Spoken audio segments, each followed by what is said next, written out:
기도하겠습니다. 하나님 아버지, 주님 달려주신 십자가를 우리 찬양대가 하나하나 찬양하며 우리의 마음과 믿음의 고백을 올려드렸습니다.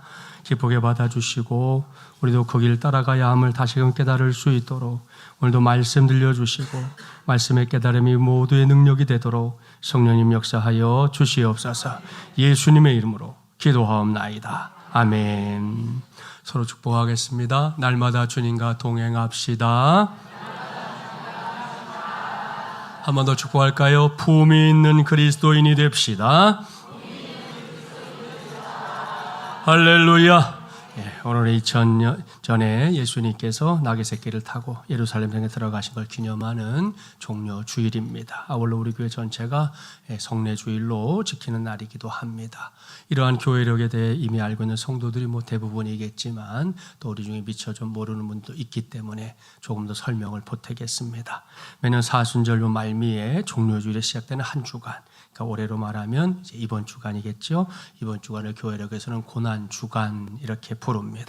이 단의 의미가 뭔지 짐작이 갈 겁니다. 저 앞에서 기다리고 있는 십자가를 향해 묵묵히 걸어가셨던 예수님의 고난, 그 처절하고도 거대한 고난을 떠올리면서 그 발자취를 한 걸음씩 한 걸음씩 따라가는 한 주간이다. 그런 의미입니다.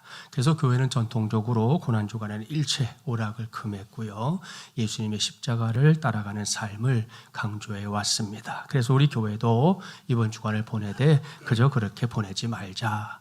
예수님의 십자가를 묵상하면서 개인적으로 할 수 있는 만큼만 금식하며 기도하는 시간을 갖자, 이렇게 광고한 겁니다. 아울러서 고난주간이라 불리는 이번 주간 딱 일주일 남은 특세, 남의 특세로만 남겨두지 말고 저와 여러분 모두가 나의 특세로 여기고 일주일이지만 마치 40일을 깨우는 것처럼 한마음으로 힘써 깨우는 특세가 되기를 간절히 바랍니다. 그리고 돌아오는 토요일 이 제24 특세 마지막 날 그동안 해왔던 것처럼 이번에도 우리가 금식했던 것, 각자 여러분 금식한 것만큼만 헌금해서 우리 주변에 있는 어려운 이웃에 있는 이 개척교회들 돕는 일에 사용하려고 합니다. 2024년 3월 24일 오늘은 이렇게 여러모로 의미가 있는 종려 주일이에요. 그 길을 잠시 따라가 볼까요? 2000년 전 오늘 예루살렘 성에 입성하신 예수님, 2주일 전에 우리가 이 시간에 먼저 만나봤었죠. 호산나 호산나. 기억날 겁니다. 그 다음에 우리 예수님 남은 일주일 동안 더 열심히 하나님의 나라가 어떤 나라인지 사람들에게 가르쳐 주셨습니다. 그러다가 목요일 저녁 예수님은 누가 크냐, 자기들끼리 이런 논쟁을 벌이고 있었던 제자들의 발을 깨끗하게 씻겨 주셨고요. 제자들과 최후의 만찬을 하셨습니다. 그것이 오늘 우리가 거행하게 될 이 성찬 예식의 모델이라는 거 다들 알 겁니다. 그 다음이 바로 오늘 우리에게 주신 말씀이에요. 오늘은 날마다 주님과 함께 36번째 시간입니다. 오늘은 겟세마네 동산에서 라는 제목으로 하나님의 말씀을 전하도록 하겠습니다. 이 말씀 나름대로 여러분에게 익숙한 내용일 겁니다. 간단하게 요약한다면 예수님이 십자가를 지기 전에 겟세마네 동산에 올라가셔서 밤을 지새우면서 기도하셨던 장면입니다. 그 기도 시간의 끝난 다음에 우리 예수님 로마 군병들에게 붙잡히셨습니다. 그 시간이 아직도 어두운 새벽 시간이었는데요. 그때부터 예수님은 여기저기 끌려다니시면서 신문을 받게 됩니다. 가야바 대제사장의 집에서, 또 총독 빌라도의 관저에서, 그리고 헤롯 왕 앞에 끌려가서 다시 이 빌라도의 관저에 끌려와서 예수님은 계속 신문을 받게 됩니다. 그리고 마침내 며칠 전에 예수님의 예루살렘 성을 환호했던 그 무리들이 외면하는 가운데 예수님은 십자가를 짊어지고 골고다 언덕으로 올라갔습니다. 그 길이 얼마나 힘겨운 길이었는지 압니까? 골고다로 올라가던 예수님의 상태, 혼자서는 더는 이 십자가를 짊어지고 갈 수 없을 만큼 체력이 바닥났습니다. 그때 로마 군병이 마침 그 앞을 지나가던 사람 중에 구레네 사람 시몬이라는 사람 불러 세워가지고 너 이리 와, 예수의 십자가 같이 짊어져 해서 예수님의 십자가를 함께 짊어지고 아주 힘겹게 올라간 골고다 언덕입니다. 그곳에서 예수님은 십자가 위에 높이 매달려 처절하게 돌아가셨습니다. 사랑하는 마중물려랑 가족 여러분, 그 죽음 기억하고 있습니까? 아마도 지나간 인류의 역사 속에 이처럼 처절하고 장렬한 죽음도 또 없을 겁니다. 그리고 그날 골고다기에 높이 세워졌던 십자가가 오늘날까지 수많은 인류를 구원으로 인도했습니다. 저와 여러분은 물론이고요.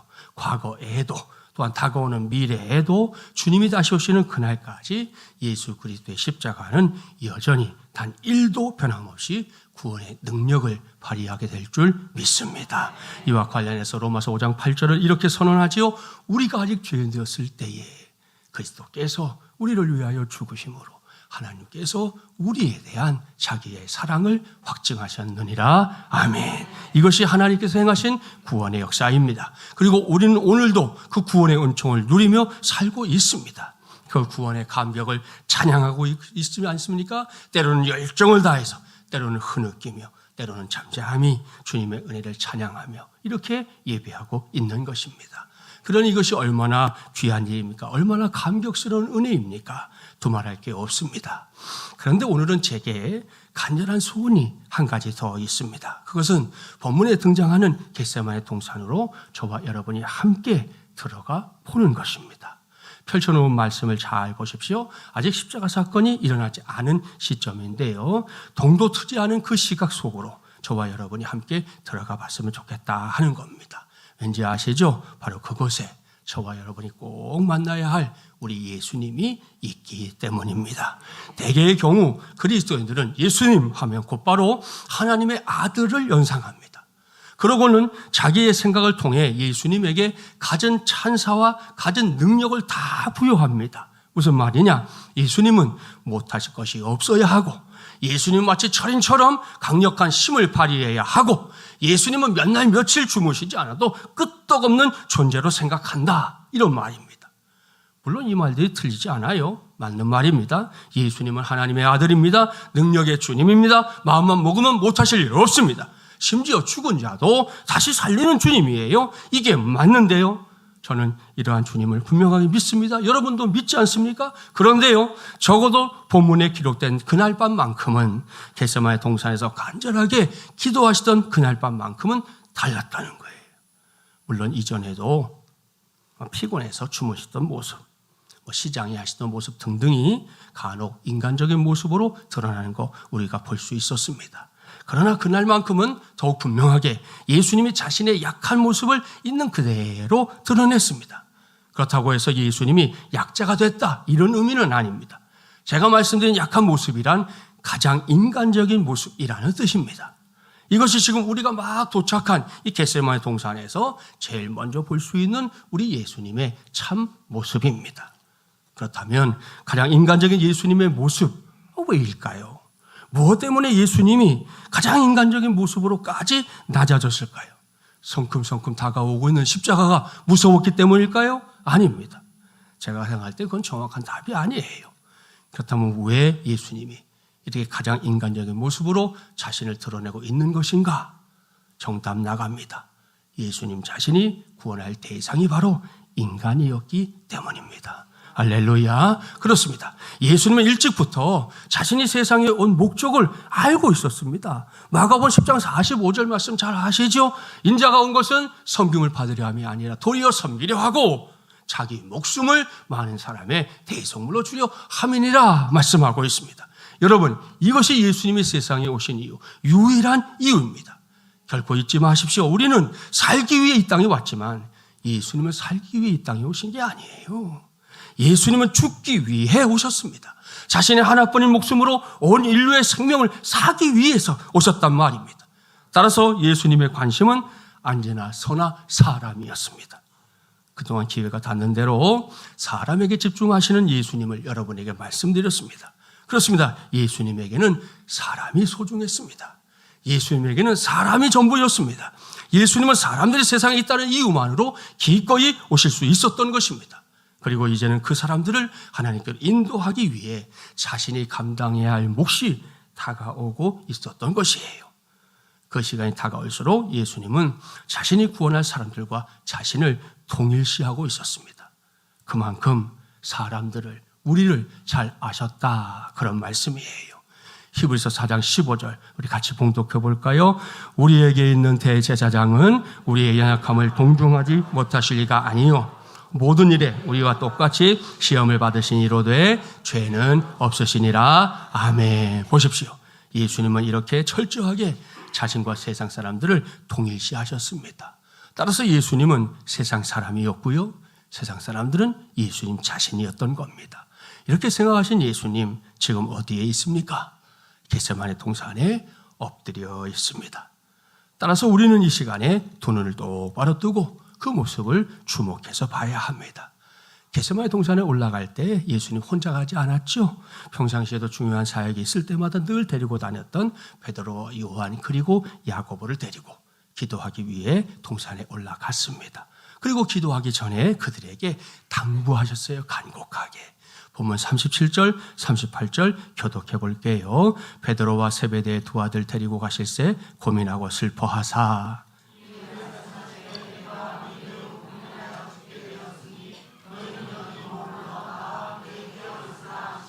아멘. 아마도 이 말씀은 복음서 전체를 통틀어서 가장 인간적인 예수님의 모습을 보여주는 말씀일 겁니다. 그렇습니다. 이 말씀은 종교 지도자들에게 호통을 치던 그런 예수님의 모습이 아닙니다. 각종 병자를 고치고 죽은 자도 살리는 그 대단한 능력을 보여줬던 예수님도 아닙니다. 예루살렘성에 입성하면서 비록 나귀 새끼 타셨지만 그것 때문에 창피하거나 그러지 않으셨죠. 당당하셨던 그런 예수님의 모습도 아닙니다. 그야말로 이건 철저하게 낮아진 모습입니다. 무엇보다 고민하고 있는 자신의 속내를 제자들에게 다 드러내고 있습니다. 그러면서 사랑하는 제자들에게 간곡한 부탁도 있지 않았죠. 나와 함께 깨어 있으라. 사랑하는 마주물려랑 가족 여러분, 이 말씀은 귀신을 내어쫓던 그 힘 있는 목소리가 아니었어요. 거센 풍랑을 잔잔케 했던 위험 있는 말씀도 아니었습니다. 아주 약하디 약한, 게다가 많은 생각으로 인해서 지치고 지친 그런 목소리였습니다. 나와 함께 깨어 있어 다오. 제발, 제발. 너희들 나와 함께 깨어 있어 다오. 이렇게 말씀하신 후에 예수님 조금 떨어진 곳에 가서 기도하기를 시작했습니다.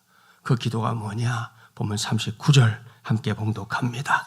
조금 나아가사 얼굴을 땅에 대시고 엎드려 기도하여 이르시되 내 아버지여 만일 할만하시거든 이 잔을 내게서 지나가게 하옵소서. 그러나 나의 원대로 마시옵고 아버지의 원대로 하옵소서 하시고. 아멘. 42절 말씀은 여러분이 봉독해 보겠습니다. 시작.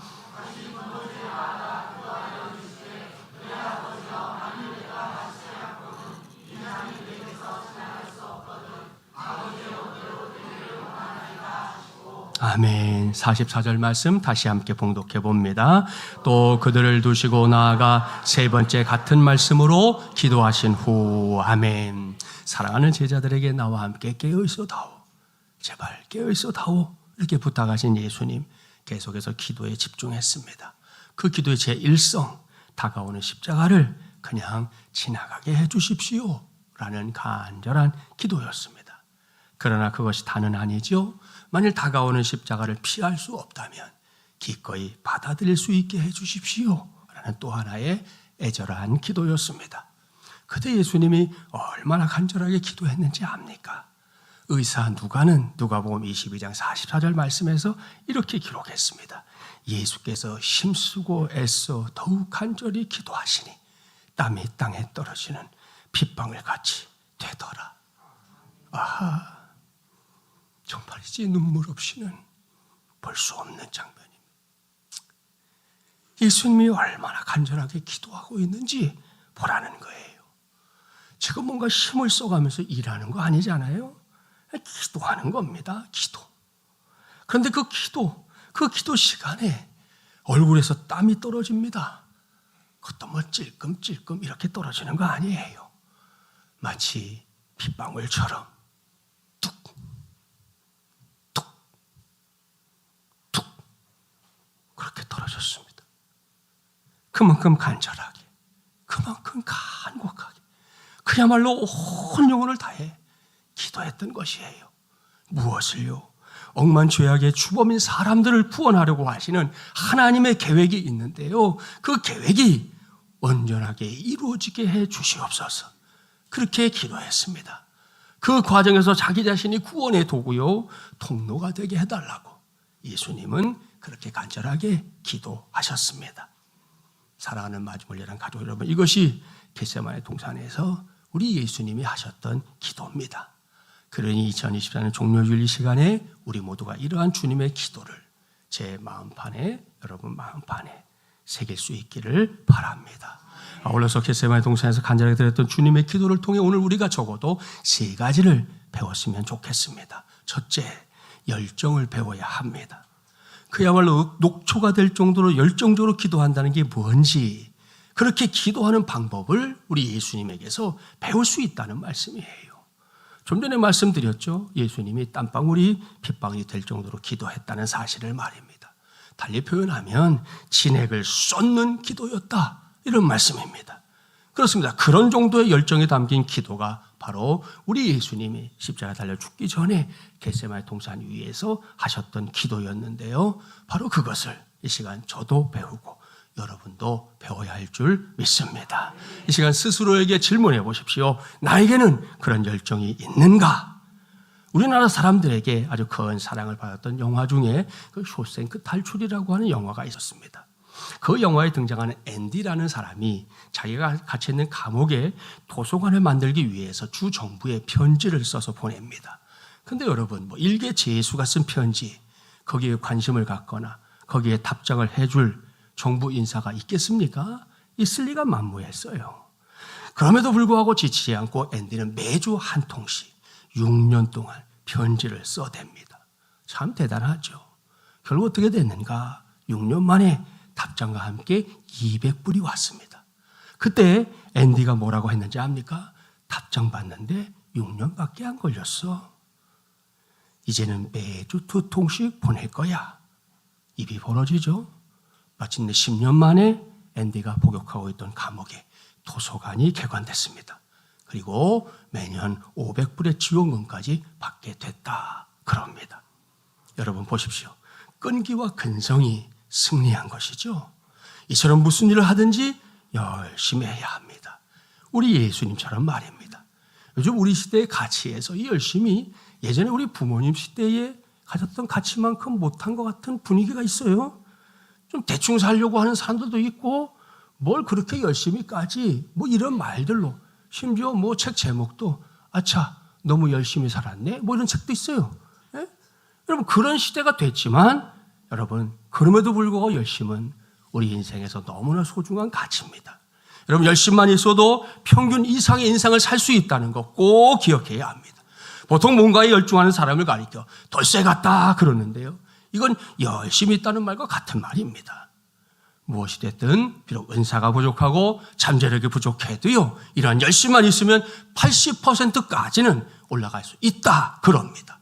따라서 열심이 없는 인생, 그건 결코 핑계될 수 없는 인생이라는 사실, 예수 믿는 우리만큼은 명심해야 할 줄 믿습니다. 기도는 말할 것도 없어요. 예수님이 보여준 것처럼 열정적으로 기도해야 합니다. 오늘 말씀을 시작하면서 전제한 것처럼 당장 코앞에 남아있는 일주일의 특세, 고난주간 특세를 그러한 열정으로 저와 여러분이 감당하게 되기를 바랍니다. 하나님의 응답하심이 저에게도 여러분에게도 분명하게 임할 줄 믿습니다. 두 번째, 실제성을 배워야 합니다. 오늘 주신 말씀과 같은 내용을 기록하고 있는 누가복음 22장 45절 말씀을 보면 제자들이 잠들었는데 그냥 잠든 게 아니고 제자들이 슬픔으로 인해 잠들었다, 이렇게 기록하고 있습니다. 아마 여러분 중에도 경험한 사람도 있을 거예요. 누구나 사람은 이 슬픔이 지나치면 굉장한 피곤함을 느낍니다. 영적으로든 육적으로든 그 슬픔이 피곤함을 가져다 주거든요. 자, 여러분의 주변을 한번 살펴보세요. 그렇게 어려움에 처했을 때 실적으로 해야 할 일은 안 하고 슬퍼하고만 있는 사람이 있을 겁니다. 어떤 문제를 놓고 땅이 꺼져라, 걱정만 할 뿐 아무것도 하지 않으려고 하는 사람이 있다는 말씀이에요. 그런 사람의 특징이 뭐냐? 정작 중요한, 진짜로 중요한 기도는 하지 않는다는 거예요. 공부 못하는 학생의 특징이 뭐라고 그래요? 항상 시험을 앞두고 걱정만 하는 거라는 거 들어봤을 겁니다. 그것과 비슷해요. 바로 거기서 공부를 잘하는 것과 못하는 게 구분되거든요. 제대로 된 학생, 공부 잘하는 학생은 그렇게 걱정할 시간에 뭐 합니까? 한 장이라도 더 보죠. 실제적으로 공부하는 일을 더 집중하는 거 확인할 수 있습니다. 근데 공부 못하는 친구들이 그 시간에 그냥 걱정만 하는 거예요. 야, 내일 그거 나오면 나 쓸 수 없는데 어떡하지? 아직 안 해오는데 어떡하지? 그러느라고 시간을 보내느라 정작 공부를 하지 않는다는 거예요. 물론 살아가면서 사람에게 슬픔이 없을 수 없습니다. 정말 피해갈 수 없는 일입니다. 그게 맞지만 그래도 여러분 그 슬픔을 너무 즐기지 말아야 합니다. 슬픔의 감정을 너무 오래 끌고 가지 말아야 한다는 말씀입니다.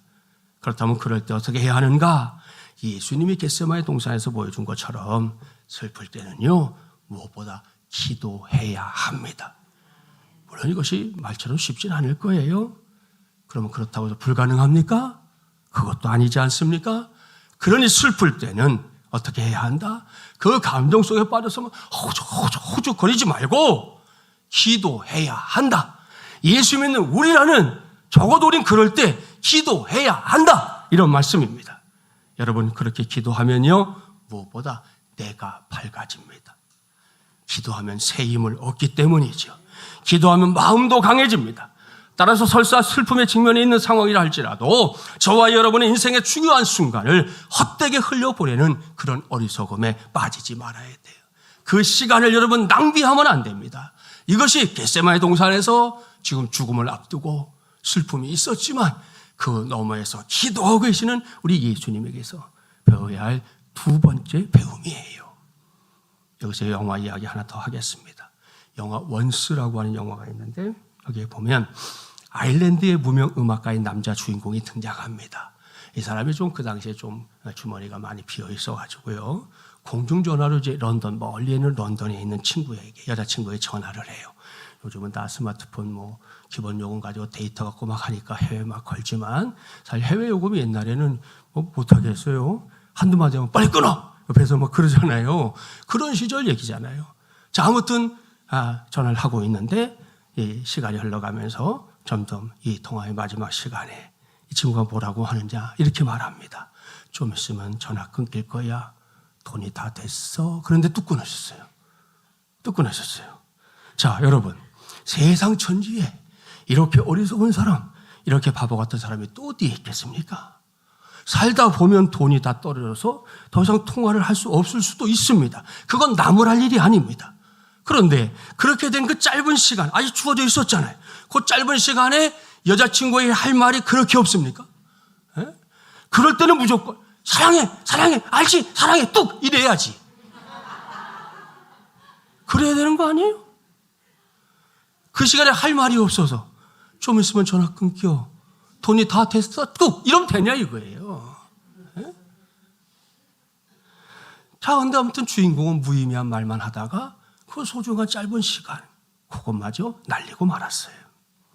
그러니 여기서 꼭 기억하십시오. 급하다고, 시간이 없다고, 여건이 안 된다고 하면서 아쉬워하고만 있지 말아야 합니다. 연인들끼리라면 서둘러 고백하십시오. 그때도 시간이 흐르고 있는 거예요. 그러니 얼른 내가 너 사랑해 고백하고 끊어줘도 끊어줘야지. 그 시간마저 낭비하는 것은 너무 큰 낭비라는 말씀이에요. 마찬가지입니다. 문제가 있다고, 어려움을 당했다고, 상처를 받았다고 해서 슬퍼하고만 있지 말아야 합니다. 여러분 그럴 때는 기도하십시오. 정신 바짝 차리고 또 간절하게 기도하십시오. 그러면 내게도 하나님의 응답이 나타날 줄 믿습니다. 세 번째, 상대방에 대한 존중을 배워야 합니다. 무슨 말이냐? 야단을 쳐도 이렇게 존중하면서 해야 한다. 그런 말씀이에요. 다시 본문을 볼까요? 나와 함께 깨어있어 다오 라고 말씀하셨던 주님의 당부에도 아랑곳하지 않고 이 제자들, 그래도 12명 제자들 가운데 상위 그룹, 상위 몇 프로에 해당하는 이 제자들이 잠들어 있어요.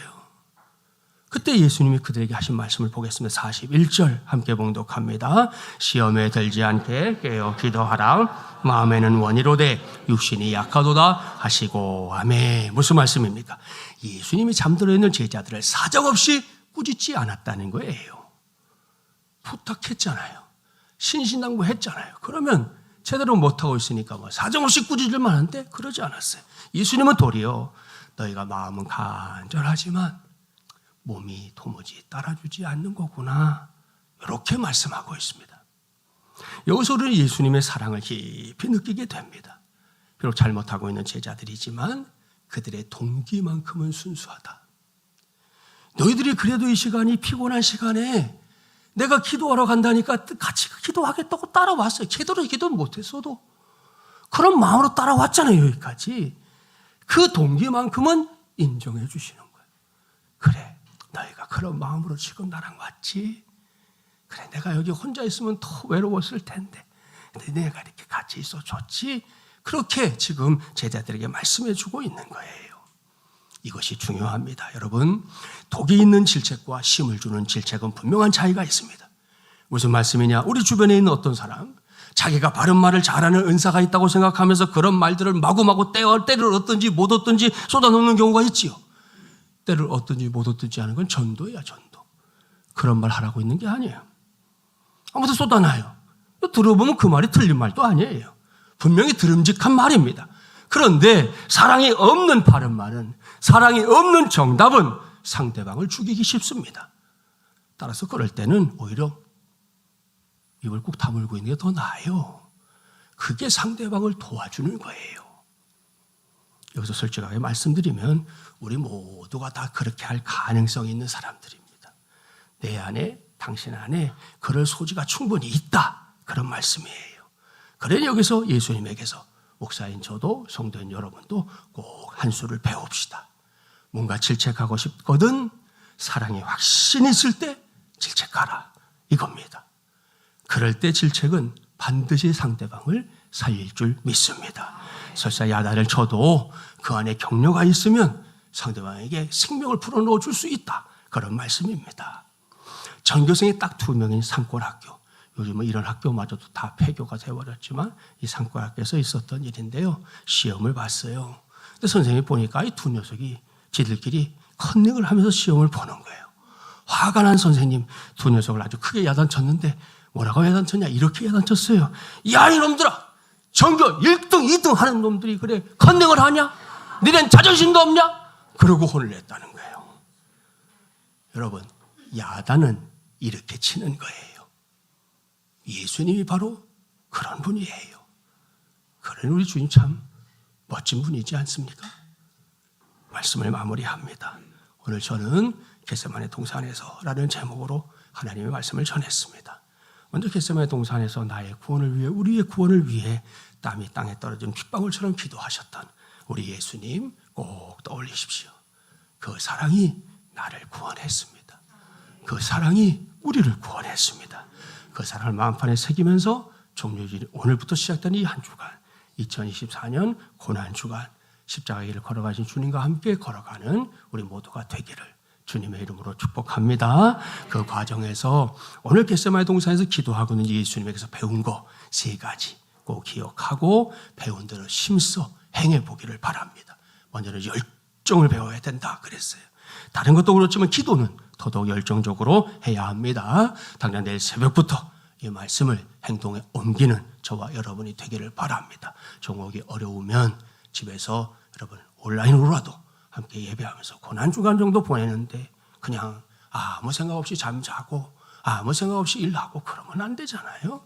그래도 이번 주간만큼은 우리가 깨어 기도하는 일에 마음을 모으기를 바랍니다. 2번째, 실제성을 배우자 그랬습니다. 쓸데없는 것에 우리의 인생을 낭비하지 맙시다. 슬픔에 잠겨서 오도 가도 못하는 것, 그것도 이제는 중단해야 합니다. 그럴 시간이 있습니까? 그것마저 모아서 기도 한마디라도 하란 말입니다. 하나님이 길을 열어주실 줄 믿습니다. 3번째, 상대방에 대한 존중 배우자 그랬습니다. 독이 있는 질책과 힘을 주는 질책은 다른 거예요. 예수님은 생명을 불어넣는 일에 늘 힘썼습니다. 이 한 주간 우리 모두도 그러한 일에 힘쓰는 한 주간이 되기를 바랍니다. 여기까지가 겟세마네 동산에서 기도하셨던 예수님에게서 배운 것들입니다. 그 배움을 마음판에 새기는 건 물론이고요. 이 시간 이후에 그렇게 삽시다. 그래서 주님을 기쁘시게 합시다. 아울러서 고난주간 이번 주간 내내 십자가의 길을 걸어가시는 주님의 길을 쫓아가는, 바짝 따라가는 우리 모두가 되기를 주님의 이름으로 간절히 축원합니다. 기도합시다. 전능하시고 자비로우신 하나님 아버지, 우리 예수님 우리를 구원하기 위해 예루살렘 성에 입성하신 종려 주일에 다시금 주님의 음성에 귀를 기울이게 하시니 감사합니다. 오늘 우리 모두는 예수님이 십자가에 달리기 위해 잡히기 직전에 기도하러 올라가셨던 그 겟세마네 동산에 함께 올라가 봤습니다. 그곳에서 들려오는 십자가가 그냥 지나가게 해달라는 주님의 간절한 기도의 소리, 그러나 나의 원대로 마시고 아버지의 원대로 되기를 구하신 주님의 기도 소리도 들었습니다. 그렇게 기도하는 중에 땀방울이 핏방울처럼 뚝뚝뚝 떨어지는 것도 우리 함께 보았습니다. 이 모두가 나를 구원하기 위한 주님의 애통하는 기도였다고 하니 이 시간 감히 고개조차 들 수 없습니다. 그래도 나를 위해, 우리를 위해 겟세마네 동산에서 기도하셨던 주님의 은혜를 힘입어 이 시간에 기도합니다. 예수님이 기도하시면서 우리에게 가르치셨던 그 모습 그대로 우리 모두가 열정을 배우게 하시고 또한 실제성을 놓치지 않게 도와주시고 무엇보다 우리가 서로 상대방을 존중하는 것 또한 배우게 하여 주시옵소서. 2024년 고난주간을 보내면서 이와 같은 예수님의 모습으로 하루하루 살게 하여 주옵시고 매일매일 주님의 십자가를 따라가는 은혜로 승리하는 우리 모두가 되게 하여 주시옵소서. 이를 위해 오늘 이 시간 우리 모두를 주님의 성찬에 불러주시니 감사합니다. 제자들은 이 성찬상 앞에서 서로 네가 그냐 내가 그냐 싸웠지만 우리는 이 성찬상 앞에서 주님의 사랑을 더 깊이 체험하게 하시고 다시금 결단하고 새로워지는 은혜 누리게 하여 주시옵소서.